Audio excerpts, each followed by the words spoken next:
Perkenalkan, nama lengkap saya Suyari Bala Bernyawa, NIM 2892350036 dari Prodi Manajemen, matkul Communication Editing. Di video kali ini saya akan membahas tentang jenis-jenis komunikasi. Nah, jenis-jenis komunikasi itu ada 3. Yang pertama, komunikasi berdasarkan cara penyampaiannya. Yang kedua, komunikasi berdasarkan maksud dan tujuan. Yang terakhir, komunikasi berdasarkan ruang lingkup. Pengertian komunikasi. Komunikasi menjadi peranan terpenting bagi kehidupan manusia dalam berinteraksi di kehidupannya sehari-hari, terutama komunikasi yang terjadi dalam masyarakat terkecil, yaitu keluarga. Di dalam sebuah komunikasi, debat merupakan hal yang diharapkan untuk mampu mencapai tujuan yang dimaksud dan dalam berkomunikasi. Poin pertama, komunikasi berdasarkan cara penyampaian. Nah, di sini ada 2 cara penyampaian komunikasi, yaitu yang pertama, komunikasi verbal. Secara umum, komunikasi verbal adalah komunikasi yang berbentuk lisan ataupun tulisan. Contohnya adalah penggunaan kata-kata. Yang kedua adalah komunikasi nonverbal. Komunikasi nonverbal adalah komunikasi yang tidak menggunakan kata-kata, tapi menggunakan bahasa isyarat. Contohnya, menggunakan bahasa tubuh seperti mimik wajah dan gerakan tangan. Bahkan intonasi suara dan kecepatan berbicara.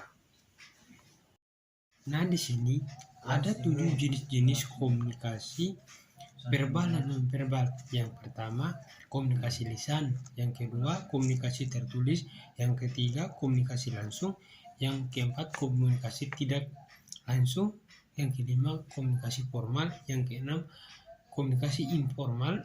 Dan yang terakhir adalah komunikasi non-formal. Sedangkan poin yang kedua adalah komunikasi berdasarkan maksud dan tujuan. Komunikasi adalah proses penyampaian gagasan, harapan, dan pesan yang disampaikan melalui lambang tertentu. Mengandung arti dilakukan oleh penyampaian pesan ditunjukkan pada penerima pesan. Tujuan berkomunikasi untuk mengubah sikap, pendapat, perilaku, dan sosial. Komunikasi dapat merubah sikap, pendapat, dan perilaku seseorang hingga sosial masyarakat seseorang sesuai dengan informasi yang disampaikan oleh pemberi informasi. Sehingga pada hakikatnya komunikasi bertujuan menyampaikan suatu informasi yang dapat dimengerti oleh orang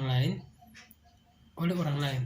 Informasi tersebut kemudian diharapkan menghasilkan umpan balik berupa perubahan positif dari penerima informasi.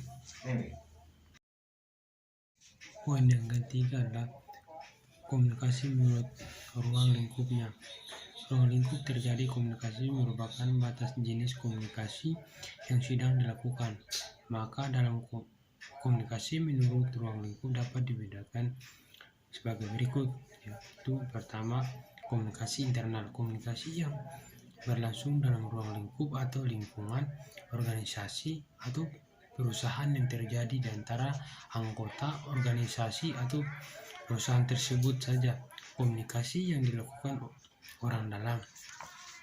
Di dalam komunikasi internal dibagi menjadi 4 bagian. Yang pertama, komunikasi vertikal. Yang kedua, komunikasi horizontal. Yang ketiga, komunikasi diagonal. Yang keempat, komunikasi eksternal. Nah, kita lanjut. Komunikasi vertikal yang terjadi di dalam bentuk komunikasi dari pemimpin kepada anggota seperti perintah, teguran, pujian, dan sebagainya.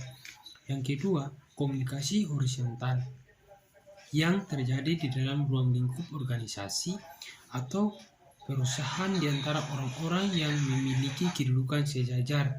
Yang ketiga, komunikasi diagonal yang terjadi di dalam ruang lingkup organisasi atau perusahaan di antara orang-orang yang memiliki kedudukan berbeda pada posisi tidak sejalur vertikal.